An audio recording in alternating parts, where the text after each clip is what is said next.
Ce mois-ci, dans les musées, à la Bovry, l'expo Collectionneuse Rothschild, donatrice et mécène d'exception. Avec en parallèle un récital de piano autour de Chopin par Patrick Dor, une visite en famille et une visite thématique autour du goût pour le collectionnisme. Au grand cursus, l'exposition Franck P. par-delà la batte, avec une visite exceptionnelle par la commissaire de l'expo, mais aussi un créamusée Halloween et bien sûr le ciné-musée, consacré ce mois-ci à Paul Bury. Bonjour à tous, ce mois-ci est celui des nouveautés dans les musées de Liège et non des moindres. Jusqu'au 26 février, la Bovry présente l'exposition Collectionneuse Rothschild, mécène et donatrice d'exception, conçue en partenariat avec le musée du Louvre. Cette exposition événement emmène le visiteur dans les collections de 9 femmes de la légendaire famille. Incontournable pour tous, la famille Rothschild a contribué par de nombreux dons et legs à l'enrichissement du patrimoine public français. Pour la première fois, une exposition met en lumière des femmes de la famille à la personnalité singulière. À travers une sélection de plus de 350 œuvres provenant d'une quarantaine d'institutions, l'exposition propose aussi un parcours retraçant le goût et la personnalité de ces 9 femmes d'exception. Fanny Moons et Pauline Prévost-Marcellassis lèvent un coin du voile sur cette exposition immanquable de la saison.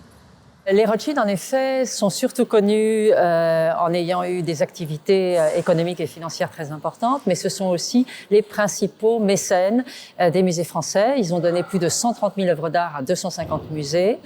Ils ont été également de très importants collectionneurs, spécialement en France, mais aussi en Angleterre, en Allemagne, en Autriche et en Italie, puisqu'ils étaient établis dans les 5 pays.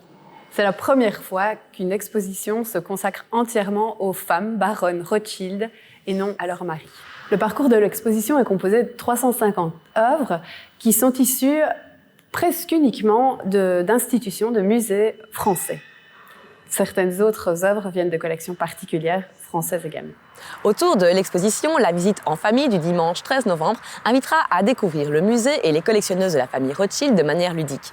La visite thématique du dimanche 20 novembre, quant à elle, invitera à découvrir une histoire du goût et du collectionnisme du 19e au 20e siècle. Le 16 novembre, la Bovry propose un récital en lien avec une des passions de Charlotte de Rothschild. En effet, celle-ci s'intéressait particulièrement à la musique et fréquentait les musiciens de son temps, notamment Frédéric Chopin qui lui dédia plusieurs compositions. Pour mettre en lumière cet aspect de l'exposition, la Bovry propose un récital autour de Chopin avec une programmation sélectionnée et interprétée par Patrick Dor, compositeur et pianiste de renom international. L'autre événement de l'automne, c'est l'exposition Franck P. par-delà la bête au grand cursus à découvrir à partir du 18 novembre. Cette exposition, consacrée à ce bédéiste phare des éditions Dupuis, remonte le fil rouge animalier dans l'œuvre de Franck P., de Broussailles à Zo et de Spirou à Little Nemo. L'exposition présente croquis et planches originales. À ne pas manquer, le 27 novembre prochain, une visite exceptionnelle de l'exposition par Lydia Simon, commissaire de l'exposition et professeure à l'ESA Saint-Luc.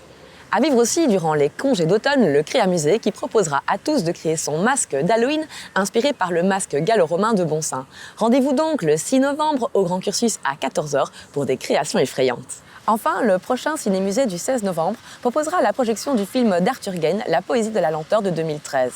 Ce documentaire balaye le parcours artistique de Paul Bury à travers de nombreuses images d'archives et d'interviews. Quant à moi, je vous retrouve le mois prochain pour d'autres news des musées.